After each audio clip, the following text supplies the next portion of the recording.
Hello, this is Steve Shaw for acrylicpouring.com, and today I get to do something that I have never done before, and I'm actually kind of excited. I get to do a product review. There's a company that sells a lot of art supplies on Amazon, and I'm sure other places as well, called Arteza, and I have the opportunity to test out their metallic paints and their canvases. So a few days ago, I got a nice big box in the mail. I'm going to open up now and we'll take a look at what's in there and I'll see what I think. We'll do a pour and I'll let you know my thoughts. Here's the big box, and it is indeed heavy. Let's see.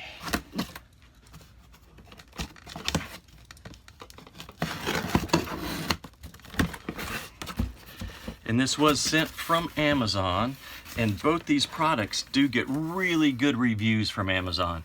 The paints are like a 3.5, and let's see what all I have in here. Arteza 12 by 12 stretched white blank square canvas, bulk pack of 8 primed, 100% cotton for painting, acrylic pouring, etc. In the Arteza metallic acrylic paint set of 36 colors or tubes with storage box, rich pigments, non-fading, etc., etc. So let's see how these do. Take out the packing materials. Here is, oh wow, that's big. Okay, here are the 8 canvases, which I will set to the side. And here are the 36 Arteza metallic paints, and we'll check these out. Box looks nice. Get out the old Swiss Army knife.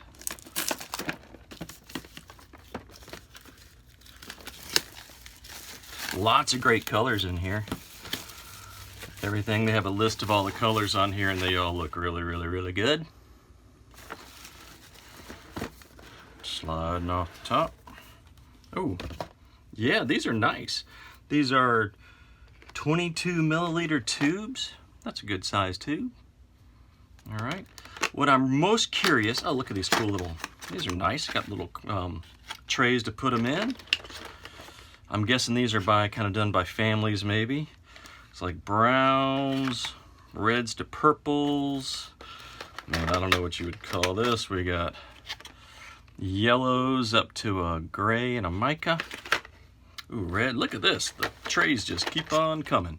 Of course, that's my favorite set of colors, the blue and the turquoise and the sea green. These look great. Okay, and then I guess you could store them back in here, or you could set these around your studio where you're going to be working. I am going to go straight to my favorite colors, which is this tray right here. All right, so I'm going to set this to the side. We will mix some of these up in a minute when we do our pour, but I also want to take a look at those canvases. These look great. 36 is a lot. And when I looked at the price on these, the set of 36 is right around $32, $33, which really isn't that bad. A lot of times I kind of shy away from the metallics because they tend to be pretty expensive, but that's very reasonable. Okay, let's check out these canvases. Arteza 12 by 12 premium stretched canvas. Let's see what we got here.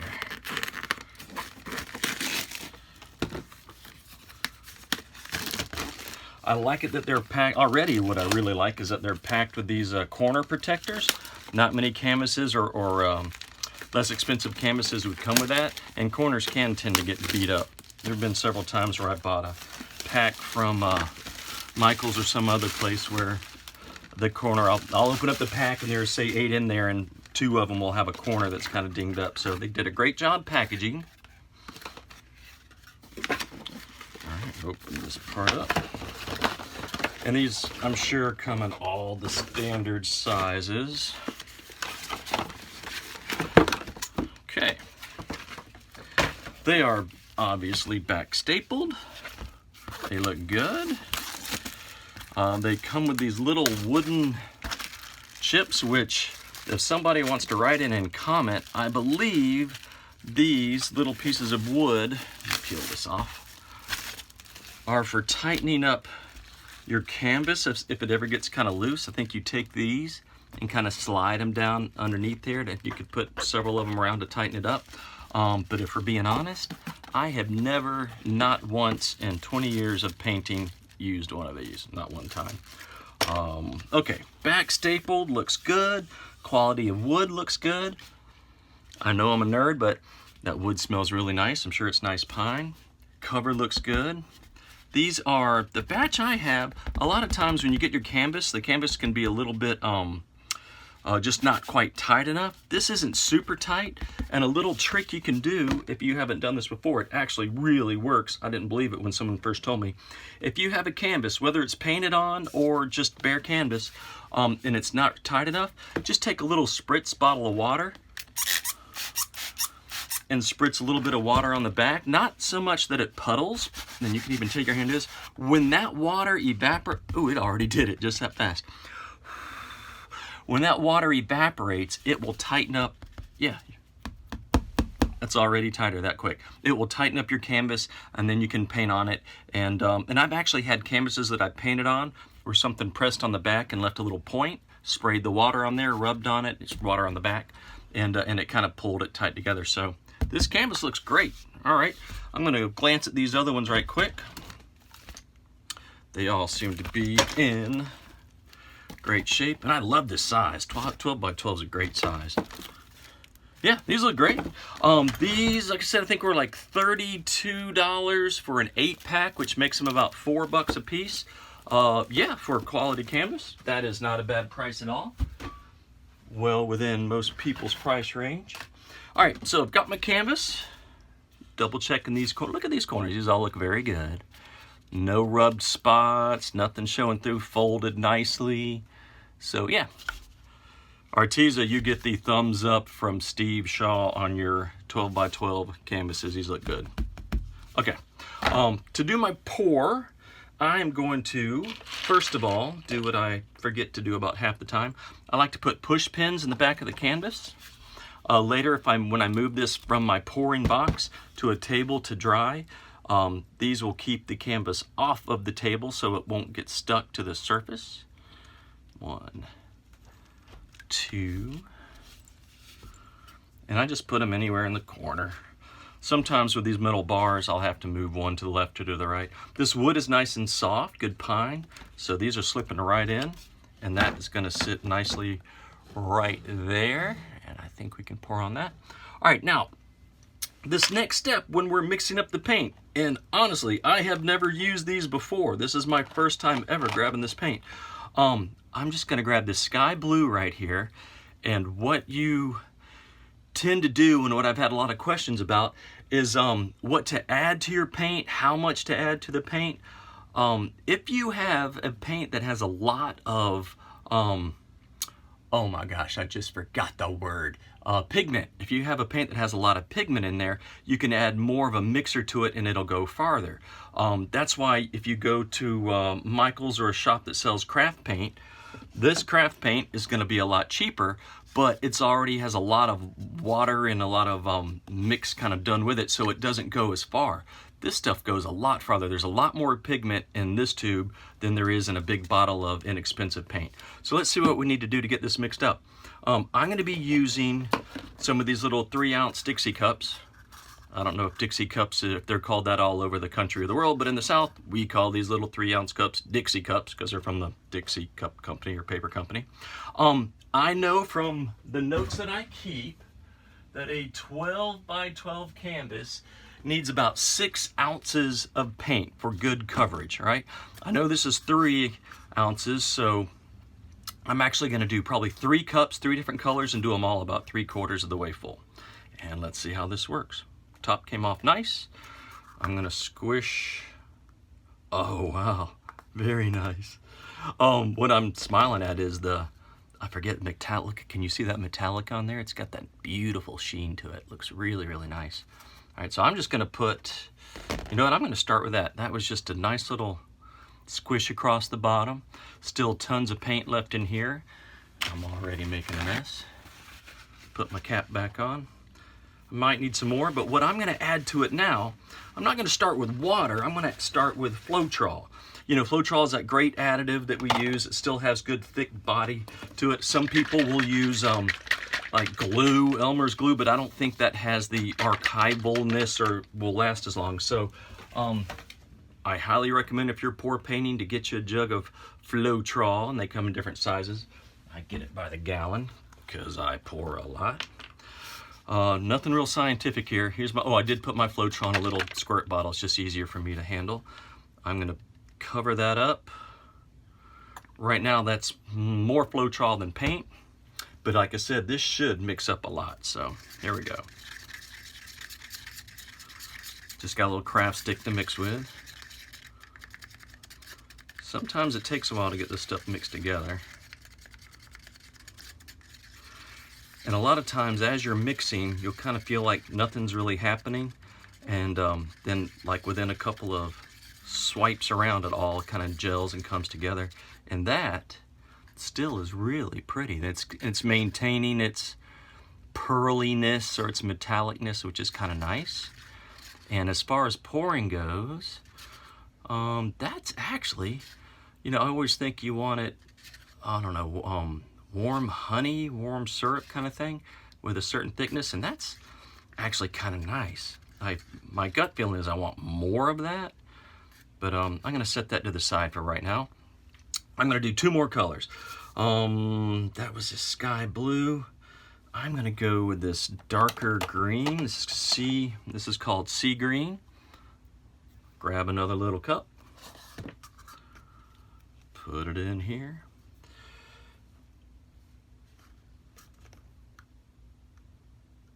And I would guess I just squeezed out not maybe 15%, and definitely not 20% of this tube. There's still, yeah, over 80% of that tube is left.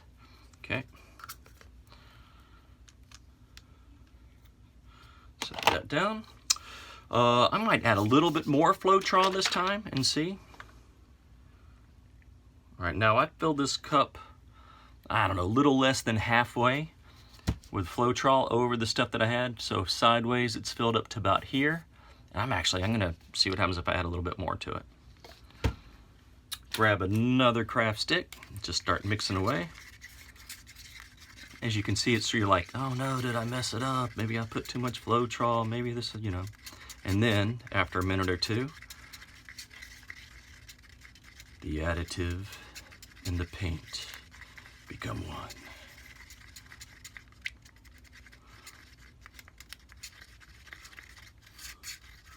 Now this time, no, I think I need to stir some more. This one isn't mixing quite as well with the Floetrol, and that might just mean, well, no, I'm gonna go a little bit longer. I may have a little too much Floetrol in here, so to counter that, I may just add another squirt or two of the paint. But no, that's coming together. Can you see that in there? Still has some pearly, nice pearliness. Okay. All right, we got blue, we got green. Oh man, part of me wants to do a little bit of something darker for contrast, but I'm not gonna. What am I gonna do? I'm gonna just keep this sort of light and airy. Here is a glacier blue, which judging by the color is, I don't know, whitish gray maybe. There's not a whole lot of blue in there, so let's see what happens with that. Grabbing a third Dixie cup. Oh wow, that's really pretty. That is nothing like, look at this, that is nothing like the color of the tube looks. If I can put that on there. That color right there doesn't really match that color right there. This is far prettier. So what's inside the tube of your pearl glacier blue is a lot prettier than the color on the tube. And I'm gonna put a nice little layer down there. Okay.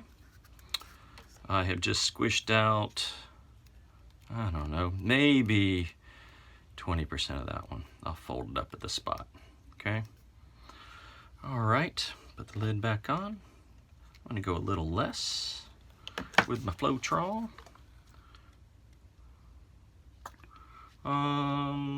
If I need 6 ounces, and that's 1.5, that's close. I don't know, we'll see here. I know I drive a lot of the viewers crazy. I'm not really big on exact measurements. I work intuitively a lot, and some people enjoy that. Other people, like I said, it makes them a little nuts. But you got to do what you're most comfortable with. And if you're really comfortable measuring out exact amounts, I believe you can find recipes and some of the acrylic pouring videos of how to do all that. But I just like to kind of wing it a little bit. Some people even keep notebooks. I've heard of people actually measuring the amount of paint to the amount of Floetrol, like on a little mail postal voice scale. To me, that seems nuts. But again, if that's what you need to do, then do it. Again, pearliness is together. It looks nice. Okay. I am going to add a little bit of water to this, just to see what it does, because I don't know if you do this or not, but I know I do. When I'm mixing up my colors, you want them slightly different thicknesses. At least for me, I like to have at least one color that's going to be lighter. I've just got a jug of water here. I'm going to just squirt that in here. 1, 2. And that should, with this being thinner, in theory, heavier paints will sink, right? Because they're heavier, they'll sink to the bottom. And the lighter paints will have a tendency to rise up and be on the top more. Of course, none of this is an exact science.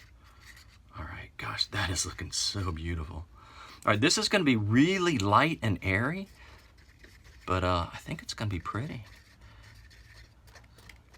Man, let's just see. I'm trying to decide if I need to do more color, but 6 ounces. So one of those would be 3, 4. That's so close. I'm gonna do one more color just so we have lots of paint. Going with electric blue. Okay. Grabbing another cup. Here's the electric blue. Oh, nice. Look at that. That is pretty. That is electric. All right, I'm gonna love this. I can already tell. And that darker color is going to add more contrast to this painting as well. Oh, that's gonna be beautiful. Okay, that was exactly what we needed. Good call. All right, so far one thing that I've learned about the Arteza paints is the paint that's inside the tube is prettier than the color on the outside of the tube. Okay. I'll stir it up.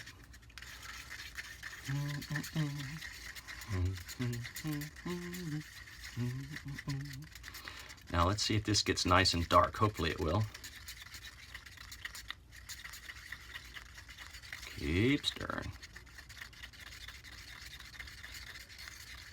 Now this one is lighter than we started out with, so I'm going to just put a little bit more in here. It's darkening up. You can see it compared to the other ones that it is definitely darker, but let's add a little bit more blue of this electric blue.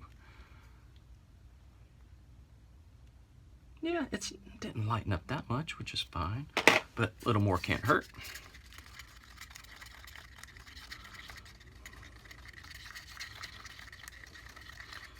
And if you're in a hurry, I apologize for all this time it's taken to mix these paints up, but as a pour painting artist, this is what we do. We spend most of our time mixing up paint, and the least amount of time is probably spent with the paint actually going on the canvas. Okay, I think we're good to go here. Liking that. Silicone. Yeah, I've got a couple of drops here. I've got, I like to use the 3-in-1 silicone oil. I did use the belt oil for a while, but it was so thick. It made great cells, don't get me wrong, but it was so thick I had trouble sealing it, and I like to seal my paintings with epoxy resin. And that belt silicone oil, holy cow, I just couldn't get it off of there. This gives a nice balance of cells, but also is easy to clean up, and the my 2-part epoxy goes over it nicely. All right, anyway, 1, 2, 3 drops. 1, 2, 1, 2, 1, 2, 3. All right. Again, not rocket science. I'm just going to do a little swoosh. All right, you can layer these any way you want. I've got a 10-ounce cup here, and I'm just gonna layer them up.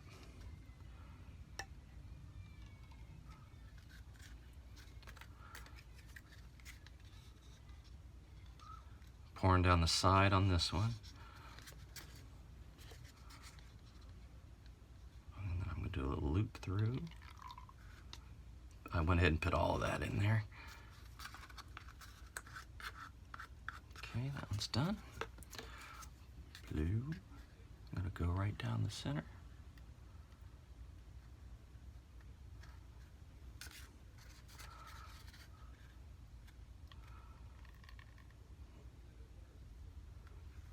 Okay, and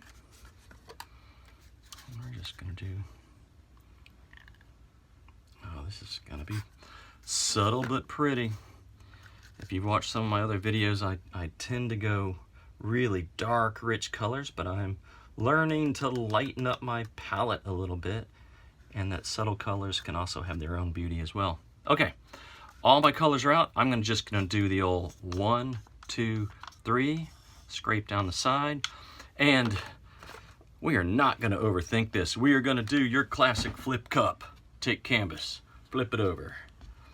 All right, the cup is right here in the middle. I can kind of see the edges of it. Remember, when you do your flip cup, it is not some crazy wild cat juggling affair. It is simple and slow. Put a support hand here, slowly keeping nice pressure over, okay? Then you can actually just remove this hand, cup is there, and I guess a little suction or something just kind of keeps it all in there. And now, this is where galaxies are born. Oh yeah, I'm gonna hold that up to get it in there. Nice, that looks very Earth-like. Cool. I'm gonna rotate around. I saw an artist do this one time, and I thought it was kind of cool. She hit it with a torch twice, once towards the beginning and once towards the end.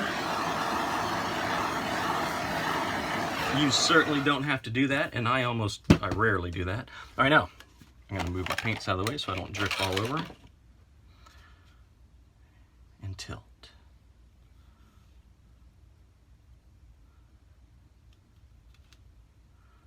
These metallics are shiny.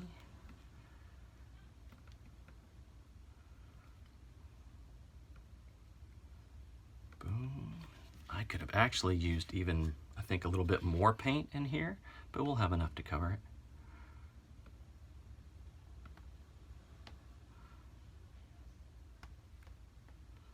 Get down there. I'm gonna break that surface tension so it'll flow a little bit better. All right, we got one last corner. I'm gonna touch my edges up here.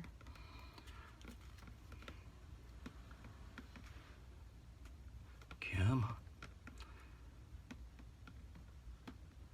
Here's a little trick too. Sometimes if you don't have quite enough paint, you can go back to your cup and turn it over. And I like to go right along the edge where the paint is kind of held up, because it's just the cup you just flipped out of anyway. But that'll give you just a little extra paint. And yes, I'm touching it. It's okay.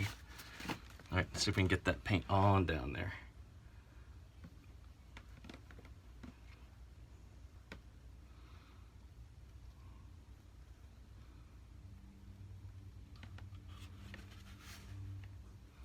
Tap, tap, tap. All right, I'm gonna tap around these edges a little bit. We got good coverage here. First thing that's popping into my mind, which I don't know if it's the paint or if it's just the way I mixed it, but not a lot of cells busting through here. And you saw I put a good 3 drops of silicone into each of those cups. So that might be something to consider when we're doing this. But the color's pretty. It's light, it's airy. It definitely has a light metallic kind of look to it. And I'm hoping that when I hit, oh, we got some little cells popping in here.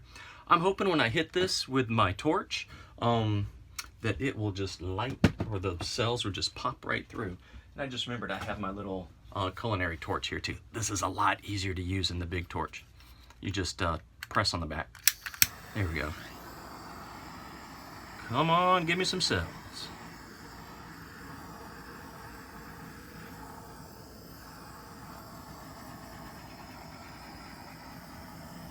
There's some, they aren't exploding, but they're in there.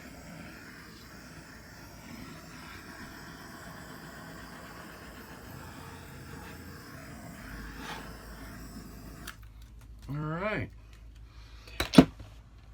Now on the canvas, there are a couple little spots like here where the paint isn't sticking on here. To avoid that, you can do a quick wipe down beforehand, but that's usually where there's a little oil or something on the surface of the canvas that's kind of repelling the paint. Let's tilt this a little bit more and see what we get though. All right. All right. It's pretty. It is not amazing. I guess if I'm reviewing the paints, I did like the paints. They are pretty. I would probably use some other colors with it too that maybe weren't metallic. But the colors on here are pretty, certainly pretty enough.